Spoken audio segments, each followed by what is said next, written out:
Yeah, we expect he got through this gate. We expect him to be a player for us. We always would say we'll get him through warm up and see, but he's healed past that. We expect him to play tonight.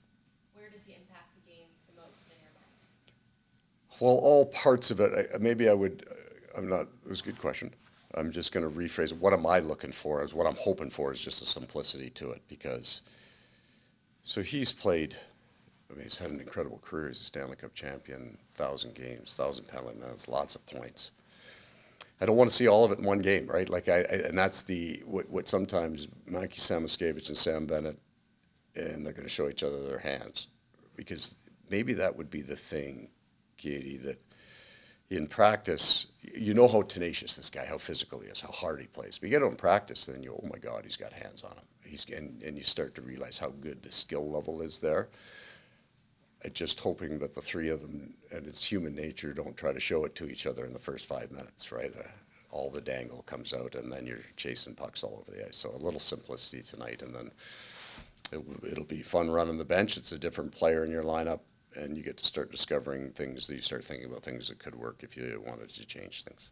It's always a really tough trip for teams to come down, go to Tampa, then right to you guys. Doesn't happen very often. Do you notice anything about that matchup, though, when it does happen, just when teams... You're either going the other way when they have to kind of fade. Yeah, it usually goes the other. It usually flows the other way. No, I think this one's specific to the situation that Utah's in.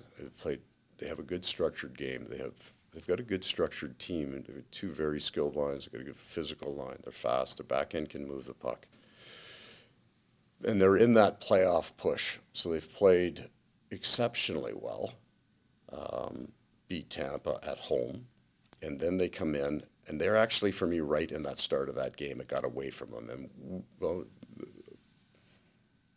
we got beat 8-1 in Edmonton in the Stanley Cup final because the game gets away from you, and you put so much energy into that game. There's a breaking point where we're going, okay, it's 2 points. We're moving on to the next game. So I think they come out at least as good as they did. I think they'll have lots of energy because it wasn't one of those tight games where they're spending it on every shift. Both teams kind of shifted into a up and down, or nobody gets hit halfway through a game, and that's what happens in all of those games when one team is got such a huge gap in the scoring.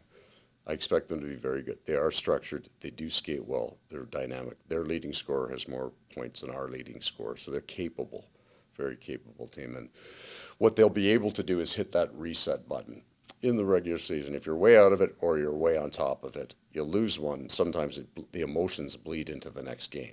But when you're in that playoff push, you just cut that thing right off because you do it in playoff series. You lose a game, game one against Boston last year, we get pounded. Cut that thing right off and you go play the next one. So that's what we'll get out of these guys tonight. We talked a lot about Kevin Stevlin as a player, what he meant to you guys, but just with all the welcome back videos you've already seen this year, just what have those moments meant to you, just seeing that in the middle of the game throughout the year? There's a connection there. You don't see each other. You cross paths. Everybody's real busy. As a coach, you don't really get to cross with the players in the hallway like the other players get to do on your team. So you get this little connection. It'll be something between whistles on the ice, just a nod and a smile. And it's a great little reminder of, I mean, our best hockey memory is that. So I love seeing those guys. I like what they do in the Jumbotron, and because the last picture is going to be that player holding the Stanley Cup over his head. It's going to put a smile on your face. Looking at what kind of pop Brad Marchand's going to bring you guys tonight. Because he hasn't played in 3 weeks. Yeah, I don't know what his game's going to look like tonight, except he's 36, so we have a really strong idea what his game looks like. Whether it's tonight, I mean, it's coming. But what happens is everybody's going to watch everything that he does. Fans too, but the players on the bench too, right? And they're going to be. You see it in practice. When Brad would do something with the puck or score a goal, everybody on the ice saw it. Barkey does it. There's three guys talking down here. There's no focus. So the focus goes on the player, and as the coach, you're kind of going, I got to get the focus back on the game here. But everybody be watching everything he does. You talked about you don't expect.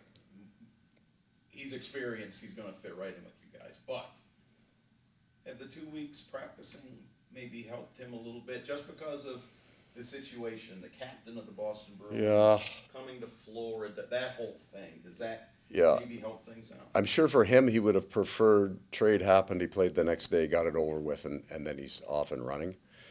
We've had our new players in all of our pregame meetings, whether they played or not. So they got the experience, they saw the video, our pre-scout video, went through the kind of coach's idea of the game, what we're trying to do, what we're accomplishing. So he does get a bit of a runway here. He knows your season changes, so you're working on themes. This is what we're working on right now. So he knows what we've been talking about for the last 2 weeks because he's been in all the meetings, and that should help him in terms of just how his reads where they're at. And looking at the rest of the schedule going forward, I mean, you guys only play about one or two teams that are really out of it right now. Right. I mean, how does a game like this kind of prep you for some of those important games, like the 2 against Montreal coming up? Yeah, they're very consistent. I felt that it's been like that for a while. We hit a lot of teams that have been fighting for their playoff lives. It brings an intensity to the game that you don't get.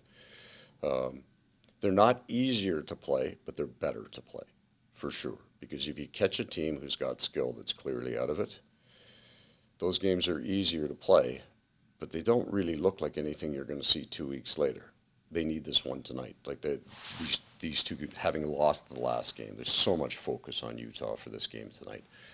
It would be absolutely both games against Montreal, right? They're right on that edge, and then we'll get the Rangers as well. We'll get Ottawa as well, Detroit. So all of them are going to be hyper focused. They'll have the advantage of an easy source of energy. They'll be jacked for these games, and they're not going to have to worry about whether it's there or not. Are they fired up for the game? It's there. But they're going to do the right hard things. They're not going to throw a puck rink wide through 5 sticks and be casual about their back check if it doesn't go. They're going to play the game the right way, which is great training ground for us. We still have work to do. 89 doesn't get you in, but we feel confident in where our game's at, that we're prepping for the playoffs.